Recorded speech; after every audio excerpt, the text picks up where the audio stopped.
yang dikecualikan, artinya ini boleh ya. Pertama itu mal dan pusat perbelanjaan. Kemudian kedua pasar tradisional. Nah ini perlu saya jelaskan. Dikatakan pasar itu apabila dia sudah legal, sudah ada izin. Kalau masih berkerumun-kerumun, namanya kerumunan. Jadi yang selama ini dalam tanda kutip kita katakan pasar kaget, kalau dia tidak punya izin itu berarti pedagang berpindah-pindah berkerumun. Ya, itu tidak kita izinkan dan itu kita minta untuk ditutup. Sekali lagi kami minta tidak perlu sampai kami tindak, tapi saya minta ini dengan kesadaran sendiri kita tutup. Kemudian toko modern. Toko modern itu kalau yang terkenal mungkin Alfamart, Indomaret, Mama Mia, 99 dan sebagainya itu boleh tetap buka sesuai dengan izin yang mereka miliki.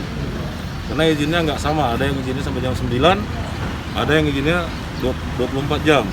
Ya, ini menyesuaikan dan petugas tetap akan melakukan pemantauan terhadap kepatuhannya melaksanakan izin operasional. Dan yang keempat, SPBU.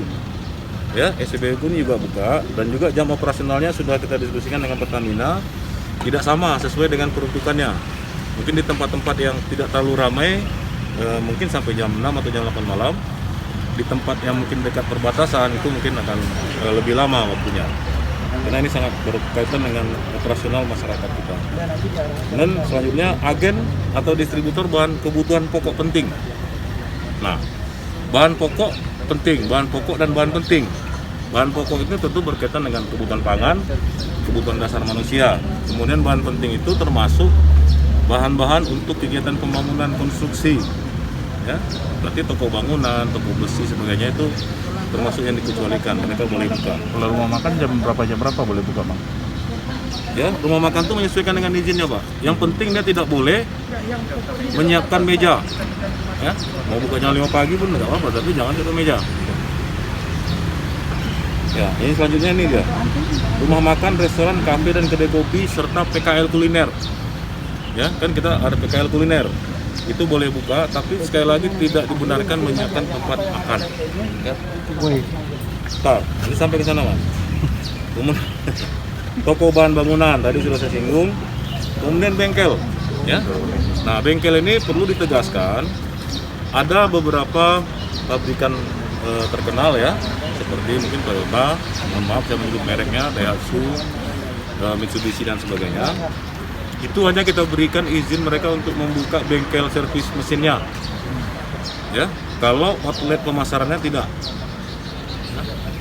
Jadi mereka hanya membuka bengkelnya karena ini sangat berkaitan dengan pelayanan kebutuhan masyarakat, termasuk juga operasional pemerintah. Ya, karena ambulan-ambulan juga sewaktu-waktu tanpa kita duga mereka butuh dilaksanakan perawatan. Pemasaran ini 24 jam dilarang, Bang? Iya, karena mereka bisa pasar online. Tadi saya katakan di awal, penghentian sementara kegiatan kerja di tempat kerja sampai ke perbatasan, ya, sampai Garuda Sakti. Ya, jadi itu supaya dipahami oleh masyarakat bahwa ini dalam rangka kita men-treatment masyarakat kita supaya lebih prioritas dia di rumah. Ya, kalau dia mau keluar harus mutar kan akhirnya dia malas karena nggak terlalu penting. Nah, itu tujuannya itu.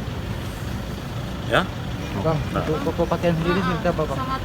Kan mau Gini, lebaran selain yang ada di pengecualian itu semuanya tutup. Ya. Di Baju Rayo. masih banyak tempat usaha. Ya.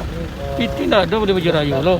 Ya, kami apresiasi kepada teman-teman di Satpol PP, TNI, Polri yang 2 hari 3 hari ini sudah, mungkin sebenarnya sebulan yang lalu kita sudah PSBB, kawan-kawan sudah turun. Nah, cuman beberapa hari ini mulai lebih fokus.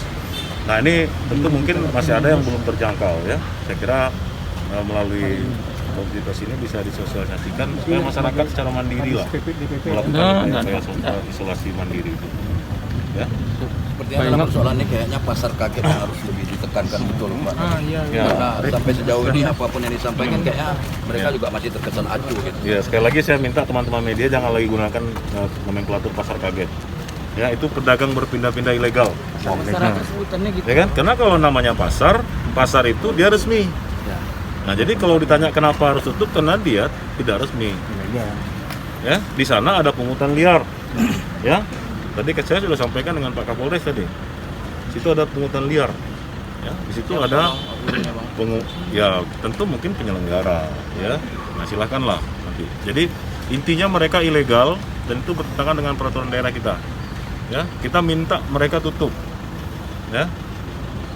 Itu. Terus terkait dengan beredarnya video ada yang menyebutkan bahwa untuk masuk ke pasar pemerintah harus bayar 5 juta itu Nah, gimana? itu bohong. Dia sudah klarifikasi ke saya bahwa yang dia maksud itu ternyata pasar Dupa, pasar Arengka, Pasar swasta ya. ternyata itu pasar swasta Pak Herman. Ya. Jadi pasar swasta karena mereka bisnis pihak ketiga ya mereka mungkin tidak bayaran. Pasarnya Ya. apa tuh namanya? Kan Ya. ada pasar pagi Arengka juga swasta, Iya. Dupa juga swasta. Ya.